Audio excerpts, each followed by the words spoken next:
Please rise and welcome the 57th governor of the great state of New York, Governor Kathy Hochul.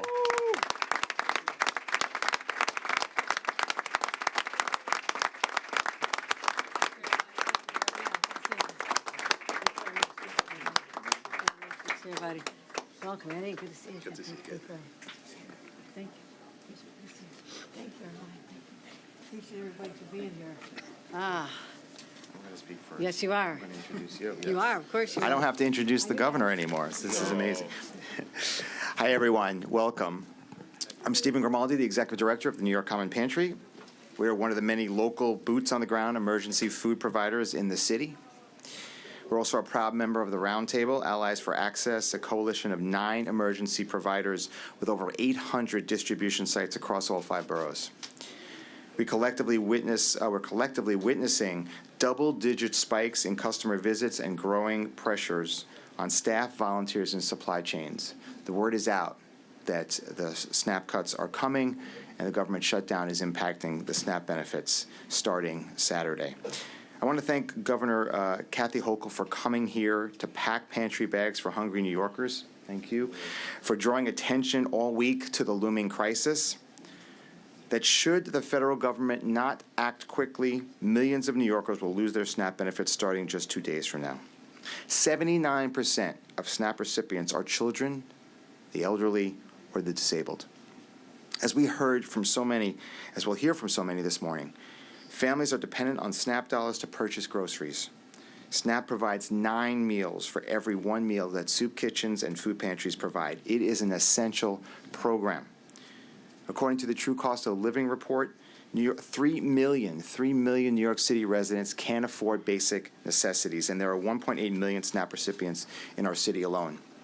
Put simply, we have a cost of living problem in this country, and we need to stop blaming its victims and start putting pressure on those electeds who blame and cut programs like SNAP. At the New York Common Pantry, we are already seeing a huge increase in the number of people seeking our services. Just yesterday, we served 585 households in this space alone. That was pantry bags of fresh produce and dry goods. That's the largest number we've ever served in any day in our 45-year history. In our case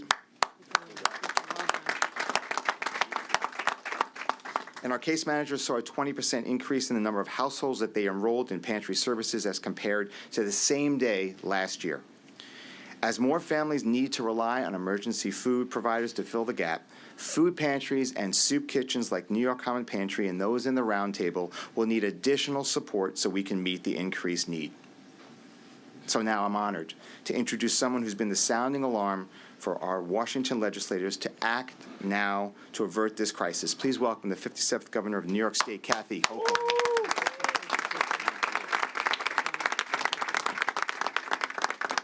First of all, Stephen, thank you, and everyone who's part of this incredible pantry, Common Pantry.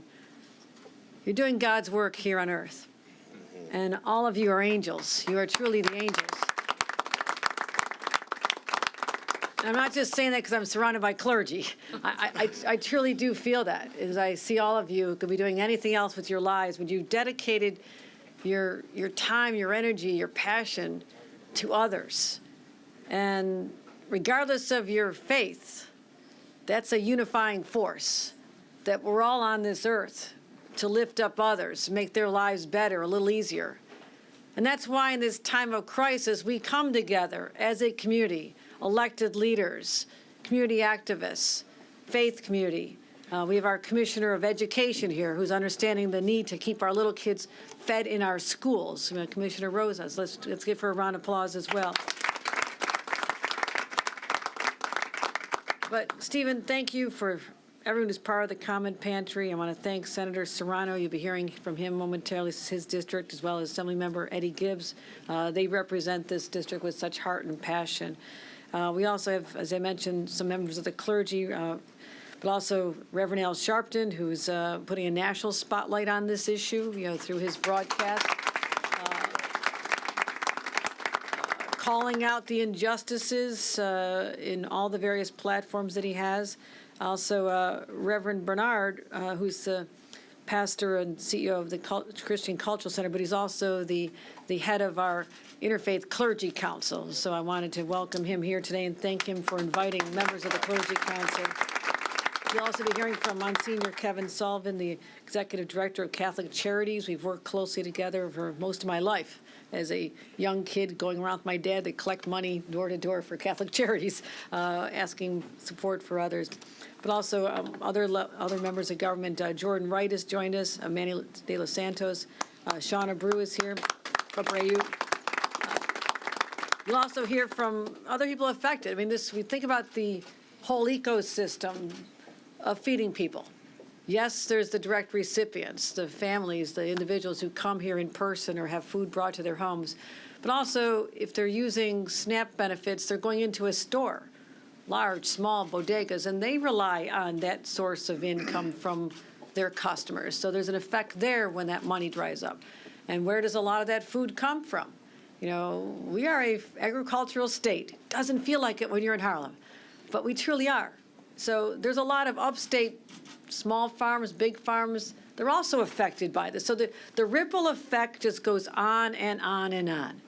And I will also say this, in light of the threats to our immigrant community, the uncertainty of knowing whether or not you show up in a line on the street, are you sitting prey to ICE agents who are watching for just that to happen? As I saw the people lined up out front, I said, gosh, you know, they take the people that are going into the courtrooms legally, following what the law tells them to do. They're taking them and shipping them to places unknown. They're going to factories upstate New York, separating moms, nursing moms from babies under the age of 1, still not connected yet. And they could also be preying on people, not just the ones going to churches and synagogues and mosques and places of worship, because they are. But what about the vulnerability of people standing on a street like this, as they're going to have to do, because they can't get the food on their own now? They're going to have to come and rely on programs and services like this. So I'm looking at the whole scale of this. This is all bad. There's no way to sugarcoat this, what is being unleashed on our people, not just here, but across the entire country.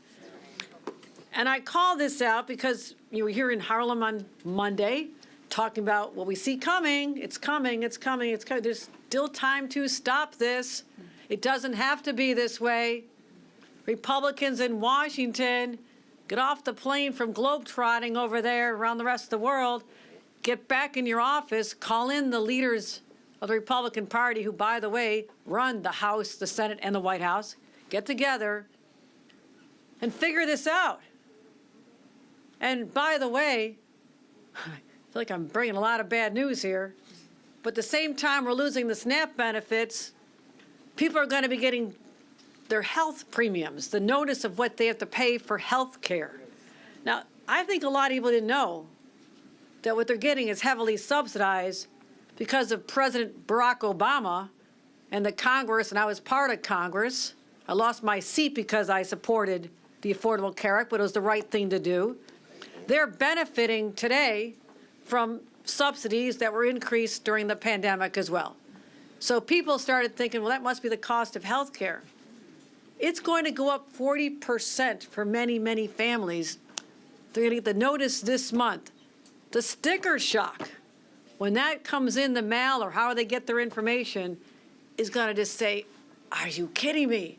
How much more can I take? Because those price increases will go up starting in January, not next year.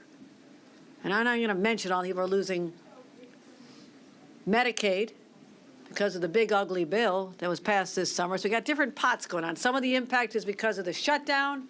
Some of it's because of the law that was passed last summer. And so right now, 48 hours from now, the clock's going to run out on 42 million Americans, including 3 million New Yorkers.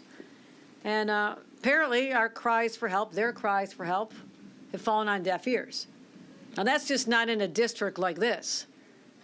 Those are in the 7 Republican districts from Long Island to Staten Island in upstate New York, where people are turning their backs on their own constituents. I've got a little advice for them. I've been in office a long time. that's not good politics for you either. Because people are going to remember next year how when life got really hard for them, and they asked you to try and reverse this, use your power that was given to you by the voters of your district. Can you use that to help us and stop this from happening? And when they just ignore their constituents, there need to be consequences, because there are going to be people in rural upstate New York and in places as densely populated as here in Harlem that are going to be hurting. And they should not ignore that specter. So they're inflicting pain on their own constituents, but that's not who we are. That's not who we are. We'll always embody the true spirit of New Yorkers. We stand up for each other when we're under attack. It's in our DNA. We can't help ourselves. It's what we've always done. We are a community of neighbors. I see that out here. And as I said, I was helping pack some boxes of food, and I want to thank others who've stepped up, all of those who, truly care. And I mentioned some of the clergy, with Bishop Hyde here as well, Episcopal Church, or Bishop David Greenfield is also here. David, are you here? I didn't see David Green. Not here? He's coming down right now. Does he want a grand entrance for me? Does he want a drum roll? What's he? Okay, David Greenfield, soon to be arriving, the CEO of Met Council, is doing an extraordinary job, making sure that people have what they need. And Dr. Debbie here, representing the faith community as well. So many people, but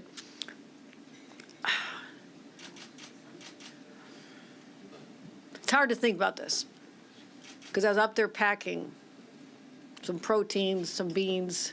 I'm trying to think, I'm a mom, How am I going to turn this into food? I grew up with a family of 8. That wouldn't have gone very far. And my parents, they took us to get the day-old bread from the used food store, the old food store around the corner. We didn't get the fresh bread. We bought our clothes at used clothing stores.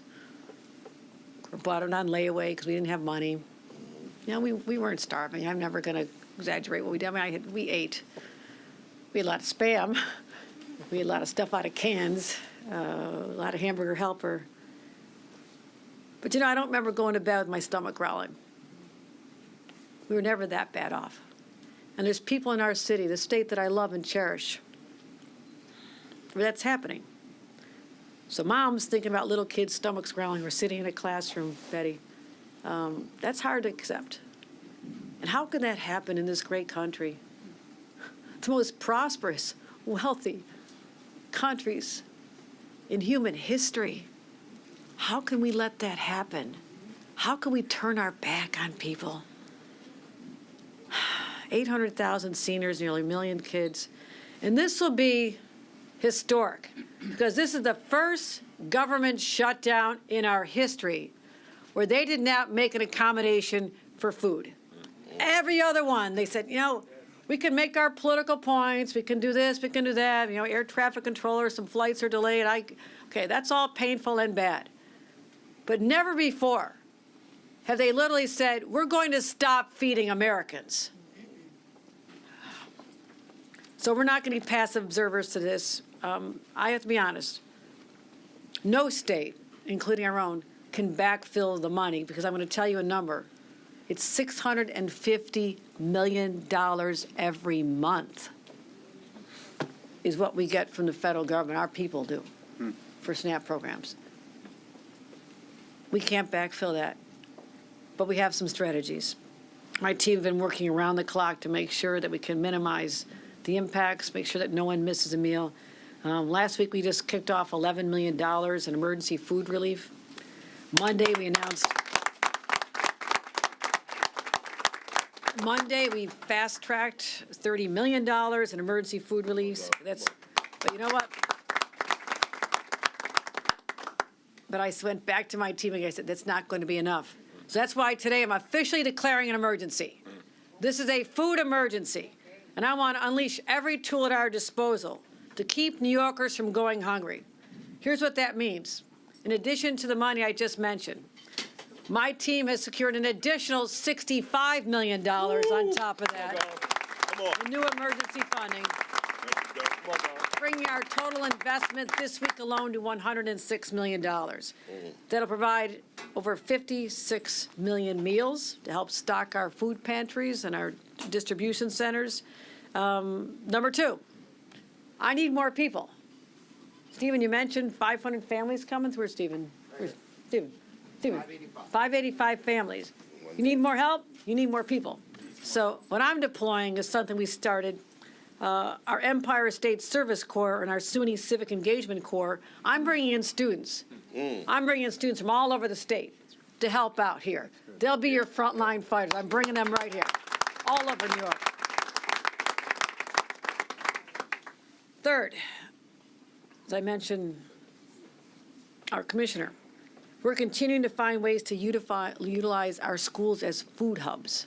I mean, right now, and I'm real proud of this, working with my legislators, we now, for the first time, have committed that the state will cover the full cost of breakfast and lunch for every single school child everywhere in the entire state.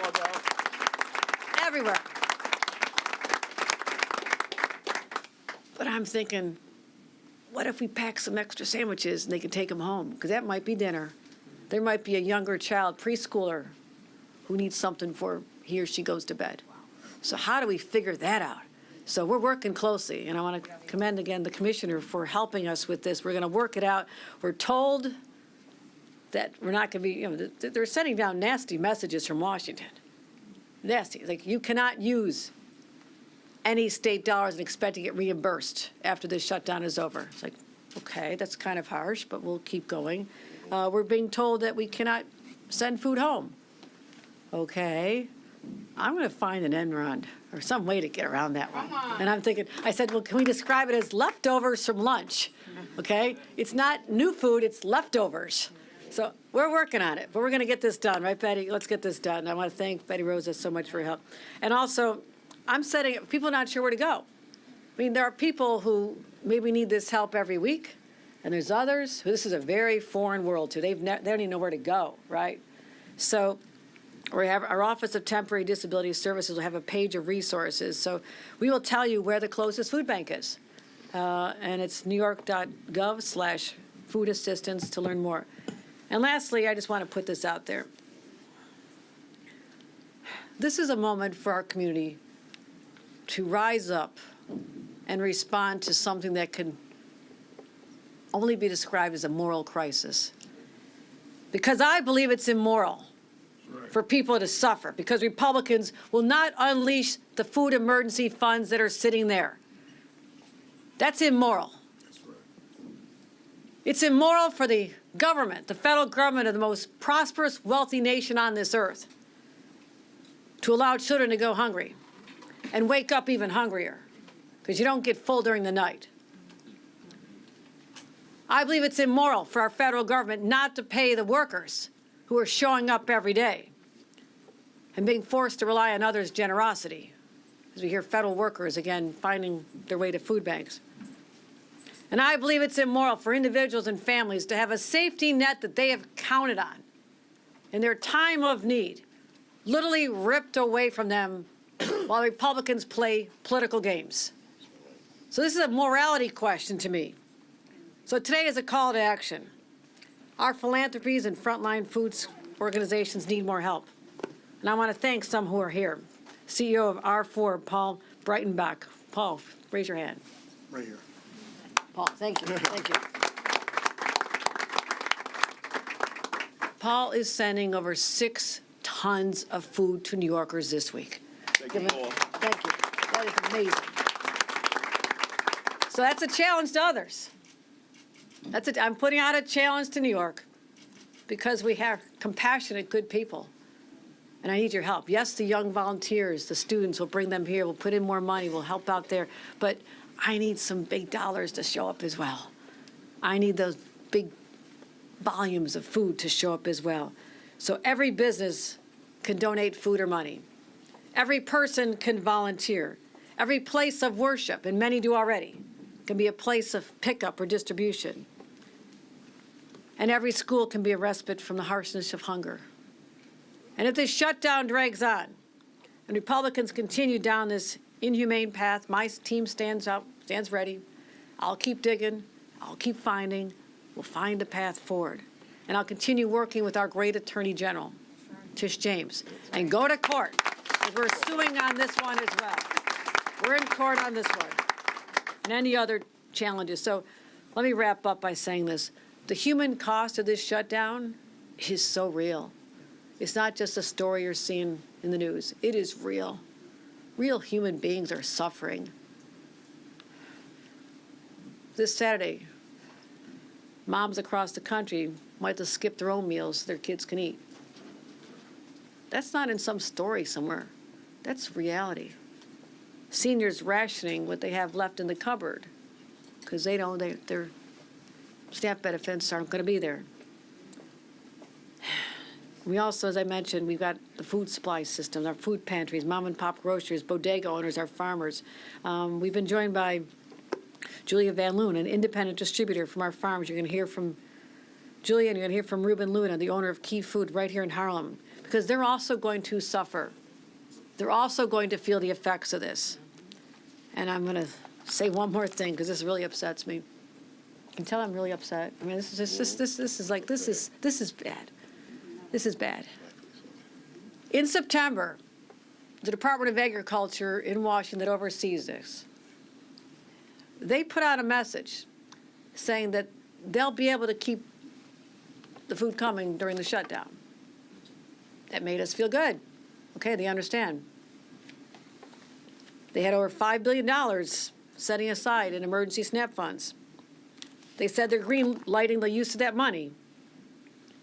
But somehow the memo that said they were going to do that is no longer on the website. Mysteriously disappeared. And now when I wrote to the Secretary of Agriculture and said, can you unleash the money, and I and other governors did, they said there's nothing we can do. I'm not buying that, because clearly that means they don't care about 42 million Americans who will be hungry now, even through Thanksgiving, possibly. Small business owners, farmers. So my message to Republicans in Washington, get back to work, restore the health care premiums, turn the federal government back on, and start feeding hungry Americans once again. And I look at Scripture a lot. I was raised in a social justice Catholic household. Isaiah 58:10 says, if you spend yourself in behalf of the hungry and satisfy the needs of the oppressed, your light will rise from the darkness, and your night will become like noonday. I'm honored to stand here with people who understand that call to action, all of these individuals here. And I'm reminded. Also, this one we talked about at my dinner table all the time, teachings of Jesus Christ. When I was hungry, you gave me something to eat. When I was thirsty, you gave me a drink. Because whatsoever you do for the least of my brothers, you're doing for me. And if you do not show compassion for the needy, then you are not on the side of righteousness. I believe that. The Republicans can cross back onto the side of righteousness right now. But right now they're straying very far. And we must be calling them out on that. And caring for others is fundamental to my faith teachings and the faith teachings of all of us. But somehow that has not gotten through to the faith teachings of those in Washington with the power to stop this from happening. So it's a painful time for our brothers and sisters, but I will never give up hope. Oh, we live on hope in New York, because we always have the capacity, the deep well of compassion and love for others that allows us to rise up. And this is the moment we are doing that, my friends. Do not underestimate the power of the people of this community, this city, or the state when it comes to fighting for those who've been knocked down, because we're on their side. Thank you very much, everyone.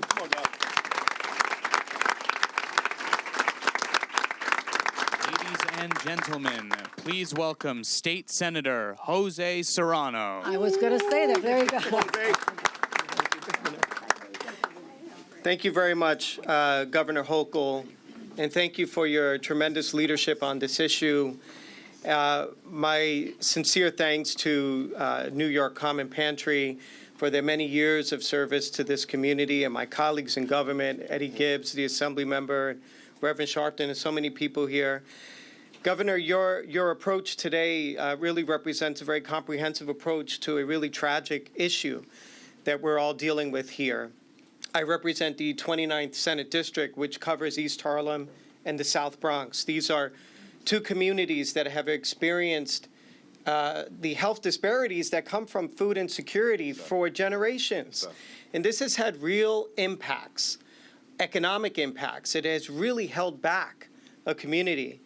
And here, with this, what's happening here with this SNAP, loss of SNAP, as the governor said, it's immoral, it's wrong, but it also makes no sense. It makes no common sense to take away the lifeblood of a community that not only serves to keep folks healthy and to keep kids in school and to keep our elderly well-fed, but it hurts our local supermarkets and bodegas. It hurts the jobs at these locations. It hurts our farmers in our entire region. And I represent Hunts Point, which is one of the largest, or the largest, food distribution centers.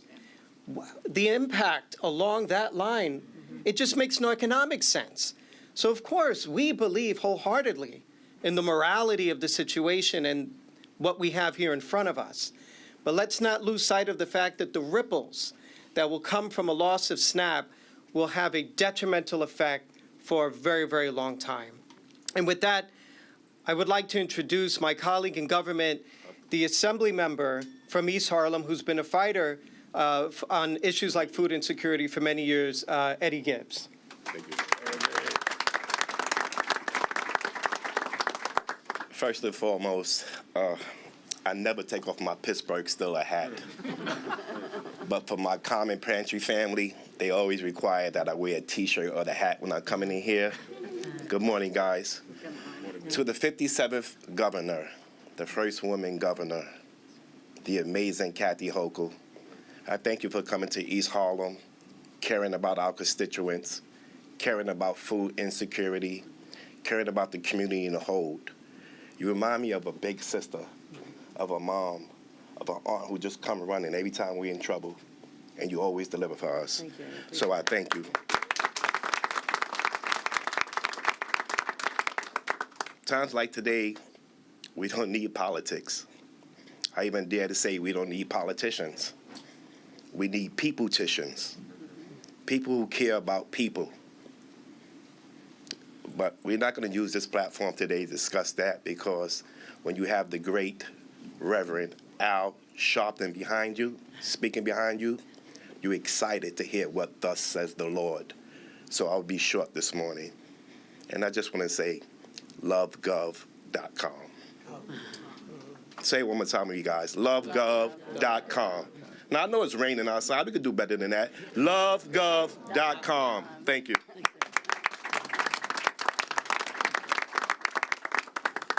Thank you to both you and to our state senator.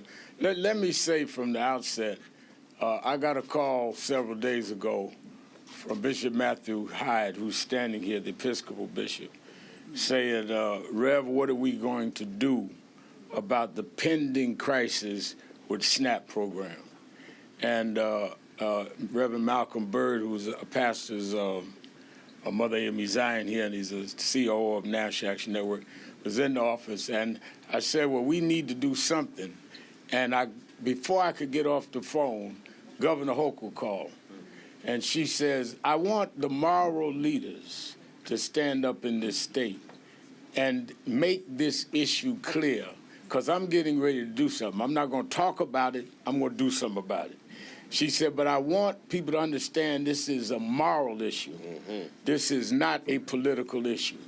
And I said, well, Governor, I got to go back on radio. She said, go to commercial. Now I'm talking. And she raised the issue and said, I'm going to reach out to A.R. Bernard and rabbis and others, because you faith leaders preach this. Now it's time to put faith in action.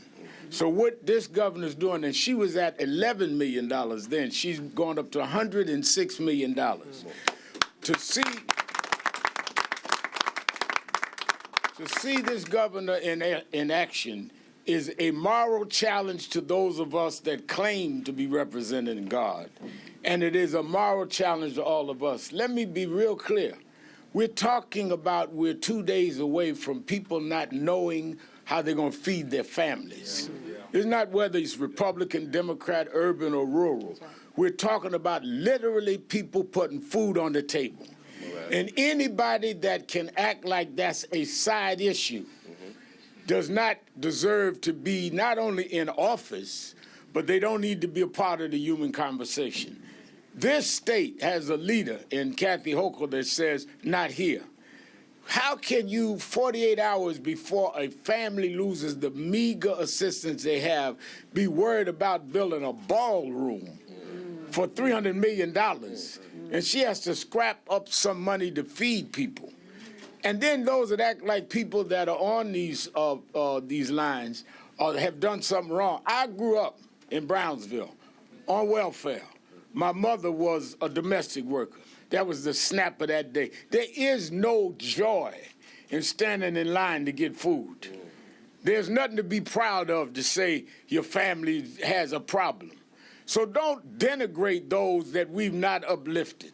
So I'm here today because she is setting a moral tone for this nation, that everybody is not suffering from social amnesia and feel that they have nothing to do, and no role in trying to deal with what's about to happen. This is not about anything other than what we stand for.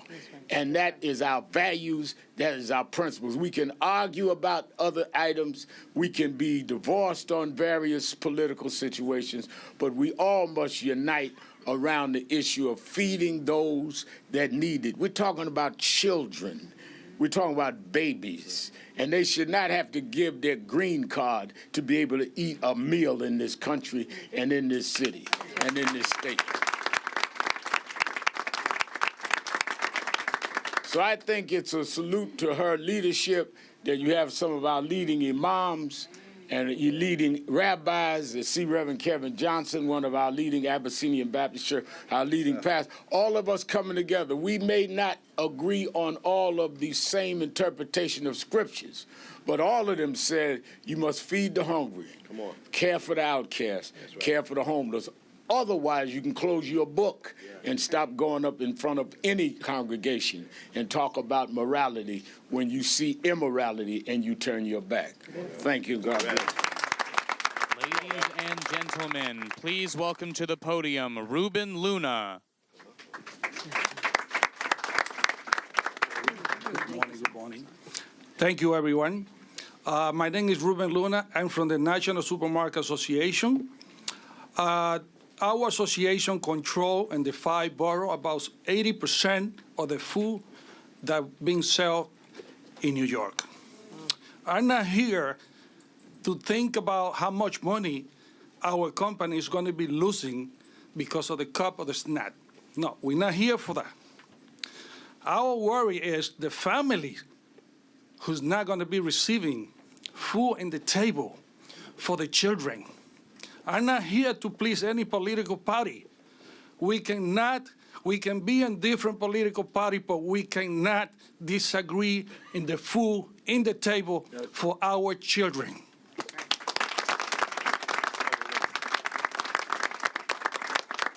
It's very important that we had to let the governor, the president, that we had to protect our country first, not going to other countries pleasing somebody else while our country is suffering. That's right. I'm not here for no political party, but I'm here worrying about the people that are suffering in the United States, not only in New York.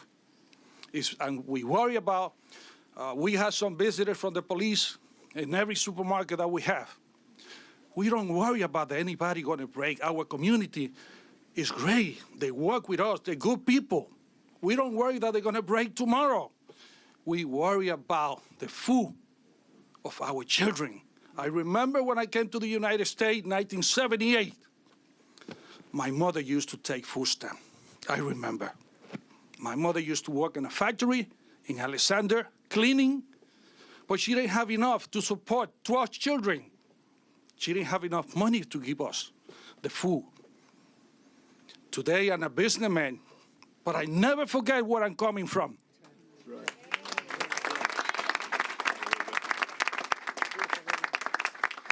I grew up in Harlem, yes. My first supermarket was 111 on Madison Avenue. Beautiful people that work hard to support their family, send them to school. I know the need of the people. I know that what the people are making right now is not enough to pay the rent. People are living check by check. Check by check. I've been doing the turkey drive, which you all invited. I give out 6,000 turkey in Washington High. Not political. It's for everyone who needs it. We give out 6,000 turkey, 6,000 bag of food, and right now, I think it's going to be a lot higher because it's a lot of need. The price is going up. We know that the price is going up. When I pay my workers that make 40 hours, and I see how do they make it, because I know our prices. When my wife got to shop at the store, the bill is so high, only for me and her. Imagine who has children. So let's work together. Let's put the political thing on the side. We cannot play with the food of the people. We have to protect our people. Please, let's get together. Let's send a message to the president. It's enough. Let's work together, and God bless America.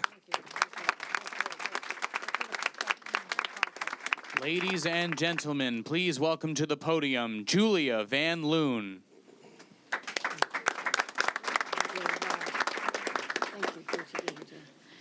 Thank you. Probably the only one with a notepad. My name is Julia Van Loon. I'm the founder of Slate Foods, and I have what seems forever been feeding kids in New York State.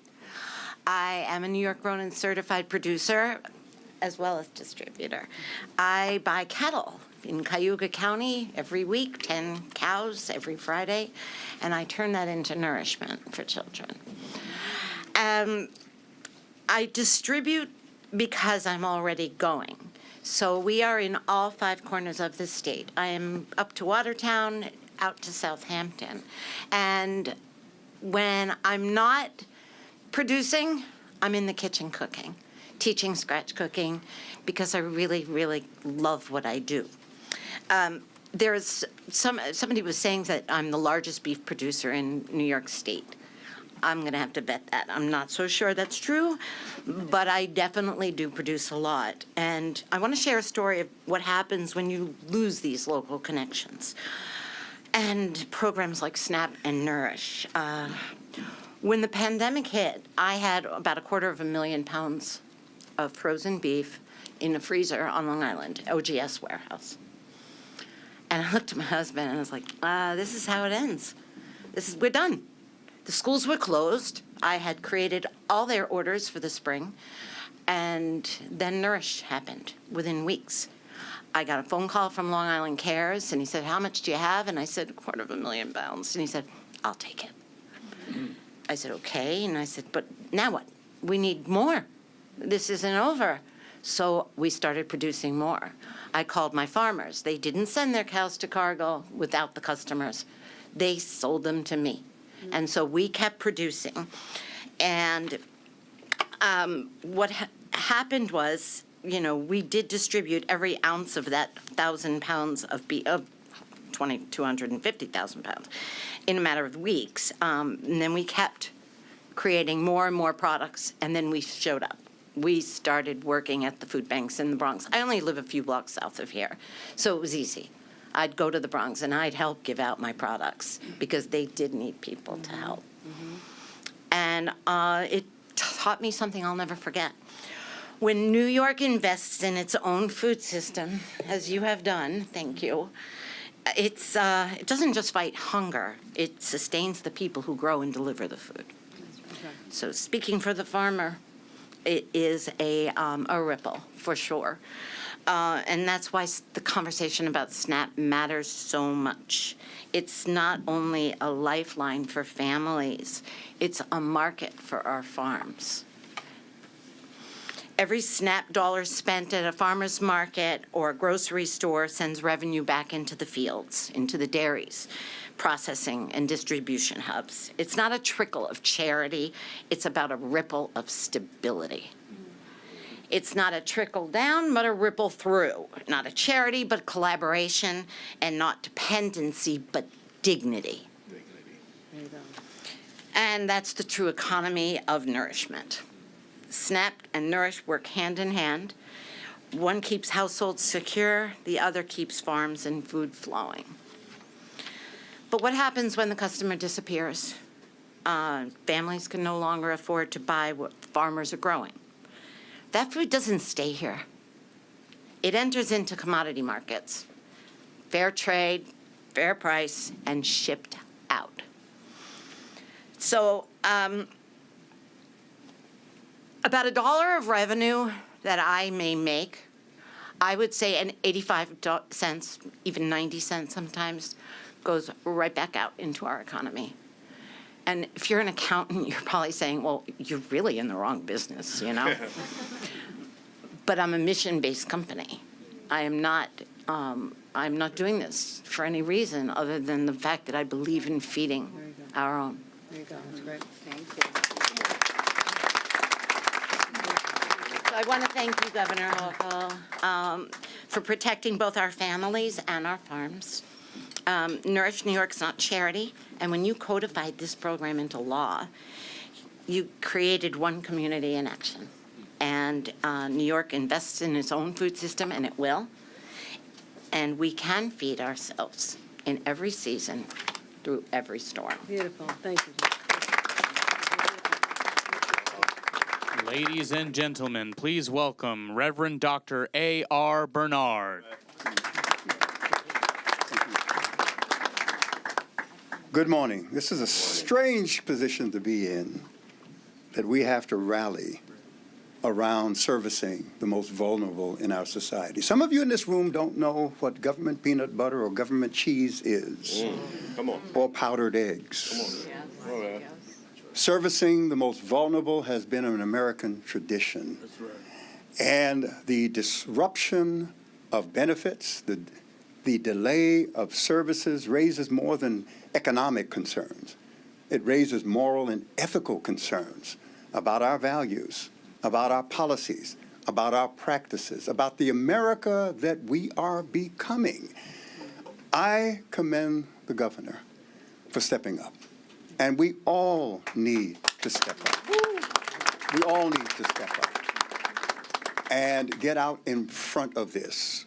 Our pantry in East New York, Brooklyn, we have served 71,000 people year to date, and now we're preparing for that potentially reaching 125,000 by the end of the year. It's putting a strain on our systems, and getting the labor force to work with us has been a challenge. This is the time for faith community, civil leaders to stand together, not in partisan alignment, but in moral clarity. Because as the governor has emphasized, this is a moral issue. Thank you, Governor, for doing what you're doing so well. And thank you to all of my colleagues and all of the organizations that are represented here that continue to do justice when it comes to the most vulnerable in our society across this state. Let's be a model for the rest of this country. Thank you. Ladies and gentlemen, please welcome to the podium Monsignor Kevin Sullivan. Thank you. I am here, as is the CEO of Catholic Charities of New York, because of Julia, who this week is at one of our food pantries in Port Richmond. We're here because in Mott Haven, Robert, who is a working dad, shows up because he can't feed his family for the entire month. We're here because of Jose, who will show up this week in Washington Heights still struggling, unsure of the fear that he lives in, but needs a meal. We're here because in Haverstraw, Julia, a grandmother, is there because she's taking care of her grandchildren, and she needs to make sure they get a decent meal. We're here because in Kingston, Antonia is trying to figure out, is she going to pay the rent or is she going to buy food? And why we are afraid this Saturday and next week is because we think the Julias, the Antonios, the Roberts, the Anthonys, they're going to bring their neighbors because their neighbors are not going to be able to make it. And will we be able to feed them? All of the statistics that everybody mentioned here are absolutely critical. But we're concerned about that individual grandmother, that working father, the kids who need it. So, Governor, thank you for your stepping up to the plate with the additional here. And I don't think I'd be doing my job if I said, you know, the budget's coming up in next year. Nourish New York, HIPNAC. Thank you. Ladies and gentlemen, that concludes our program. Thank you all for coming. So important. Yeah.